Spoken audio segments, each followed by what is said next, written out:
105 on the bounce, Detroit. Throwback for hip hop and R&B. It's your boy Showtime, the Czar. I have a special and interesting guest. I'll tell you why I said interesting in just a minute. In the studio with me, he is the owner of Detroit Respect Clothing, a cyclist, a traveler, artist, and photographer, right? Yes, sir. So many talents. I'm talking about Colin McConnell. Welcome to the show, sir. Let's go. Colin is so dedicated to cycling, he rode a bike to the station, man.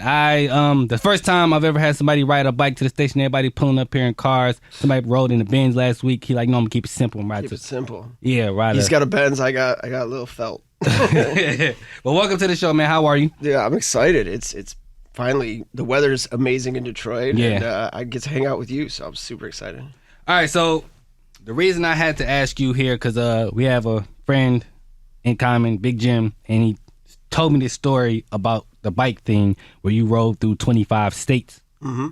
And it was like, what, 5,000 miles? And he's like, yeah, this guy's in the People magazine. He showed me who you were. I'm like, why did he ride through 25 states? What the hell was that about? Explain that to me. So it's during around the pandemic. I don't know if you guys remember that time. Mm-hmm. It was wild time. But and it's just everything I was seeing on social media was so negative. And I just kind of wanted to put a little positivity out there. Uh-huh. I'm actually visually impaired. That's one reason why I ride my bike everywhere is I cannot drive because I'm considered legally blind in most states. And so I was like, I want to prove to myself and to people who want to follow the journey that if you put your mind to it, you can do it kind of thing. And so I just set sail basically as I got on the bike and started riding and creating content along the way. And then I was able to do some really cool acts of kindness along the way. And I had some amazing adventures and some scary ones, but that was just a part of the journey. I was caught in Hurricane Ida down in New Orleans, and I even got my bike and everything I owned stolen in Missouri, or as I like to refer as Misery. But I feel all that happens for a reason because I was able to help people down in New Orleans. I was able to help people down in the Bayou. And in Missouri, I made some amazing friends and was able to do a lot of really cool acts of kindness in that area that I was in. Plus, I kept the journey going. I could have gave up, but I want to prove to myself that I was stronger than I think I am. And with the help and love and support from my followers, they all pitched in, got me a new bike, and I set back on the road and kept it going. How long were you gone? That one, that took me about 3.5 months. You were away from home for 3 months. Yeah, I missed it terribly because there's nothing like Detroit. Like, I tried. Like, there's some cities I was like, oh, I like it here. Or like, it's funny when you travel because almost every city now has a Detroit-style pizza. I was going to ask you about the pizza. I got that in. But yeah, and the closest one I had on that journey was like in Oklahoma City, and it was good, but it was like it's not the same. It's not the same. So it was gone. It was wild, but it was very mind, spirit, just perfect what I needed.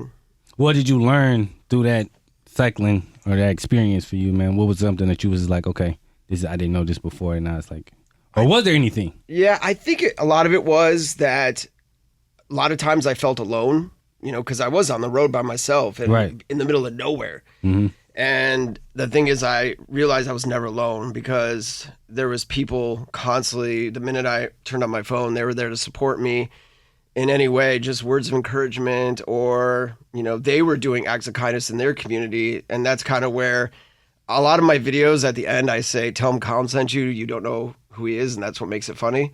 And I started that because I was showcasing these small businesses on my trip, and I would always say, tell them Colin sent you, because they have no idea who I am. And so then people started doing acts of kindness, and they're like, well, what's this for? They're like, just tell them Colin sent me, and then that kind of turned to this thing. So people were starting to go, and it became bigger than myself, and it was people from all over the world were starting to do acts of kindness. So it was just really, really cool. And for me, I could have gave up at any time, and there were days that I wanted to, but I just, in my heart, I was like, I can't, just for myself, but then for the people that were along this journey with me. Nice. I want to talk about Detroit Respect real quick, the clothing line, your clothing brand, I should say. One of the shirts has a saying on here, believe there is good in Detroit, and then it says, be the good. Love that, by the way. Thank you. Where did you come up with that, and why is that important to you? So this one we came up with about 15 years ago, and it was Detroit Respect. We started that because of I love Aretha Franklin, and right. It was just out of her famous hit Respect, and it was just kind of putting respect on the city for the food, the people, the music, everything. And our logo is like an equal sign, and then I was selling at farmer's market outside of the city, and this guy looked at it and said, Detroit Respect, I don't respect that city. I was like, why not? I'd love to talk to you about that. And he started yelling at me, and I said, well, if you don't believe there's good, then be the good. Like, come down and be a part of what we're doing. Like, come support small businesses and help some of these organizations that are doing good in the city. And he basically, told me where to go, but I took that as the be the good in the world, which was a very common thing, but focusing on our backyard and our area, because if we can focus here, then it can kind of bubble out. My friend TJ Duckett, he always says it takes one raindrop to make a flood, and it's just every one of us is a raindrop. If we come together, we can make a flood of goodness and positivity, and that's where I feel like if we're focusing on being the good, and it's great because people will send me selfies of someone wearing it at airports or. Oh man, I see the shirt. I've seen it a couple times, and I'm just like, where does this come from, bro? And this is such a dope message. Thank you. Yeah. So, the art pieces. Yeah. Okay. Two that I've seen, the tape ones. Yeah. I've seen the duct tape. Yeah, the duct tape, the Biggie Smalls, and then you got the the Jason Kelsey. Yeah. The Jason Kelsey one. Obviously, other than his brother wanting it done, why did you feel like that was something that you wanted to tackle?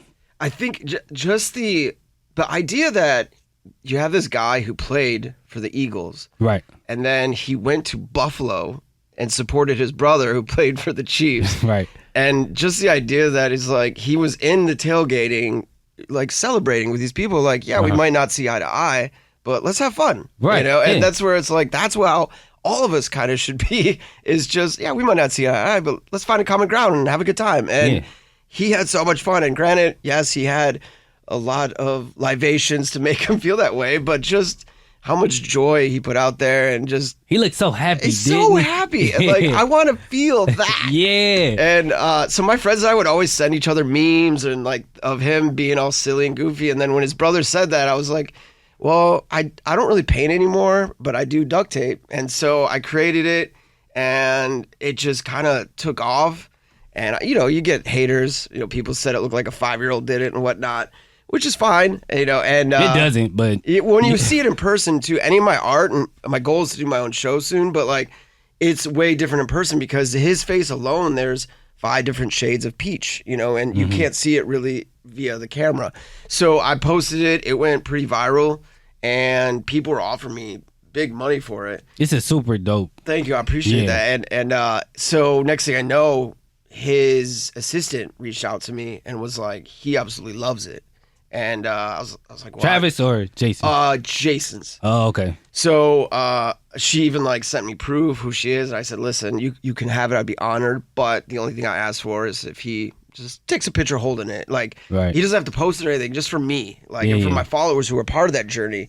Right. He ended up, I sent it and I didn't hear anything for the longest time. And then I messaged her. I said, hey. She's like, oh my gosh, I totally forgot to take a picture. Travis, Jason, and Taylor loved it. And I was like, what? Taylor saw it? It could be life-changing for me.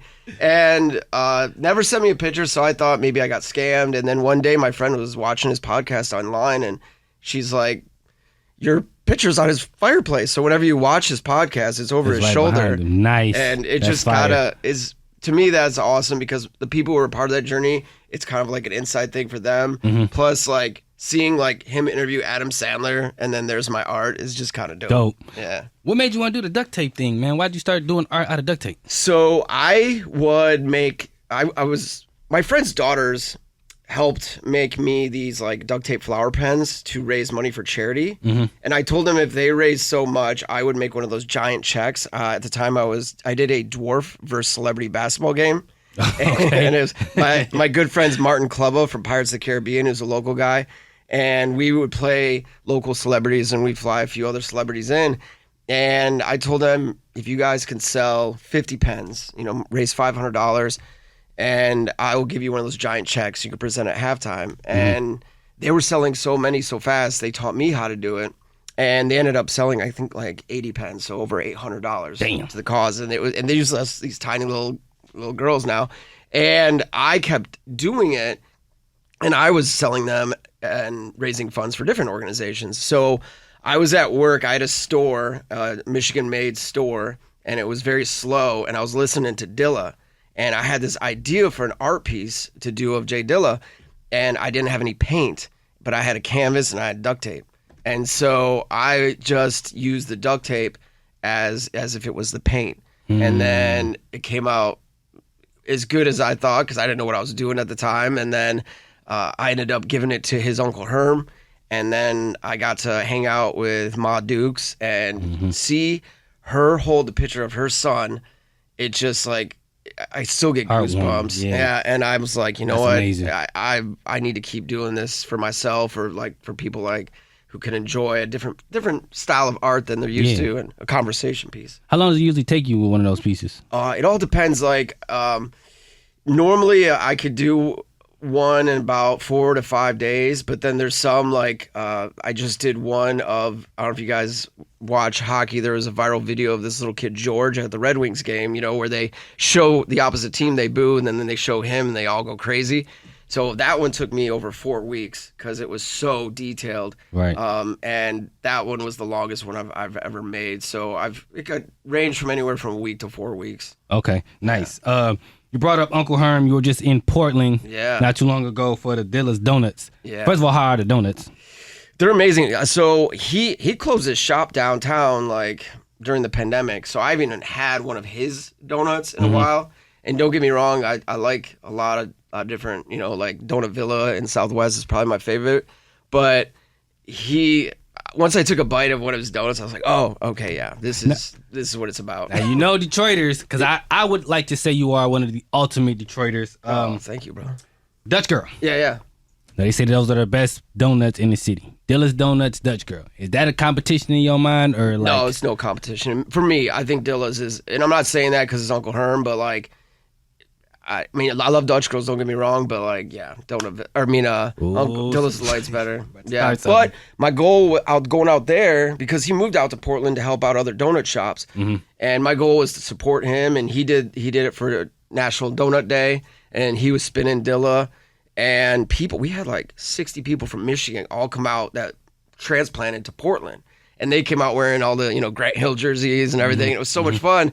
But my goal is to get enough money where we can bring him back to Detroit, open Dilla's again. Yeah, that'd be hard. Or even just do a pop-up here.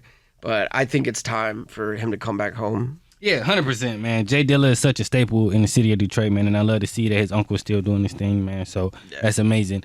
I see you are a super fan of Jay Dilla. What is it about Jay Dilla that you like, man? This guy is...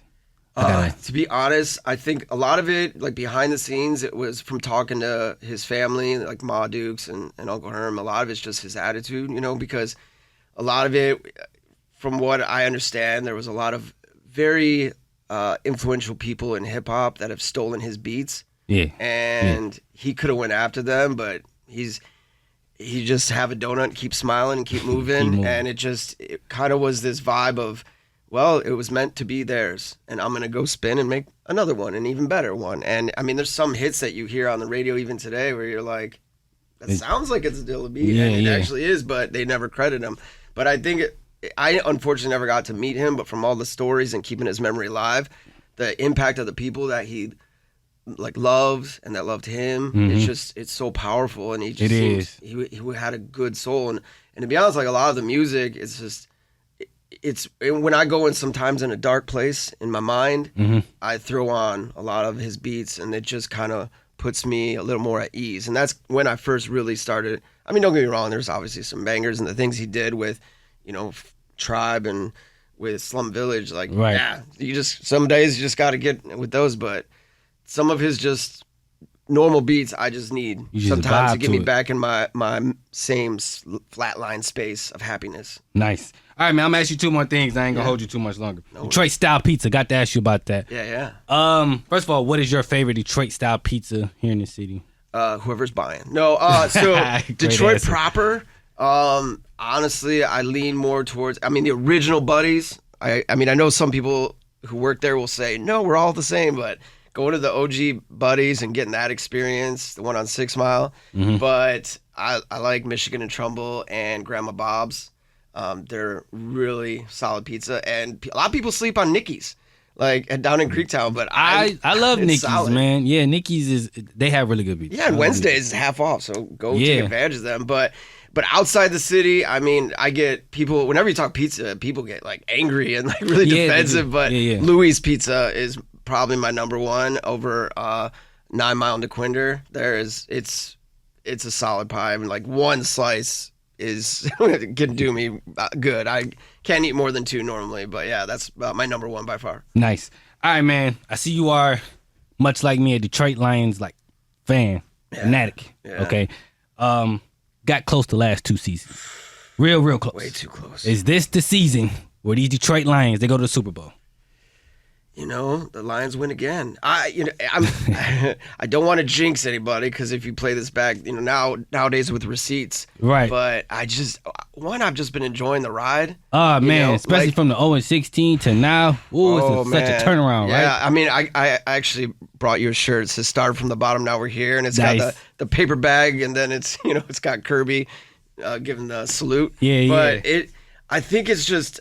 It's going to enjoy the ride. I can't wait to see for next year. I don't want to sound like I was doing, but I mean, to be honest, I put money down that they're going to win it. So, I mean. That's not a bad bet, man. Yeah. The only thing I don't like is that now, because we're winning, everybody's betting on us to win. Right. You see what I'm saying? So that does kind of jinx us. But I think we got it, bro. Okay? I want us to have it because the city looks good when we come together. And that people are always saying, like, it's the loudest stadium. So I love that about the city, man. I think. We're so close so many times. The one thing I do love, and I credit Dan Campbell for a lot of this too, and a lot of people say it's because the Pistons are downtown now, but that doesn't happen until recently, in my opinion, is where all the sports teams and the players are supporting each other. Mm-hmm. So you'll go to a Lions game and you'll see some Pistons and Red Wings or Tigers, and vice versa. You go to a Pistons game and there's Red Wings and Tigers. Lions. And the support, they always wear each other's jersey. You always see like rocking the Old English D. Yeah. And that is, to me, is what's helping. And how you see all the teams. I mean, the Red Wings.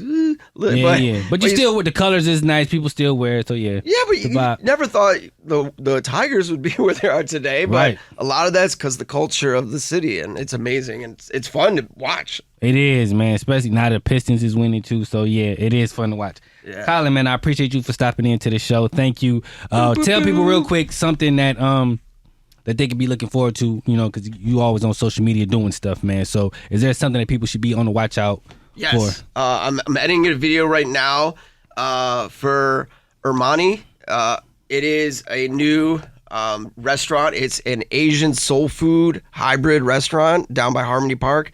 It's really cool. And then for National Pizza Day, which is June 23rd, I'm working with a pizza organization, and I'm working with Jets Pizza. It's exclusive, and we're going to be helping a different organization that's doing good in the community. And look out for Detroit's birthday, because I'm going to put on a big party. So nice. All right, man. Colin McConnell, the ultimate Detroiter in my opinion, man. 105 on the bounce. Showtime, the Czar. Peace. Let's go.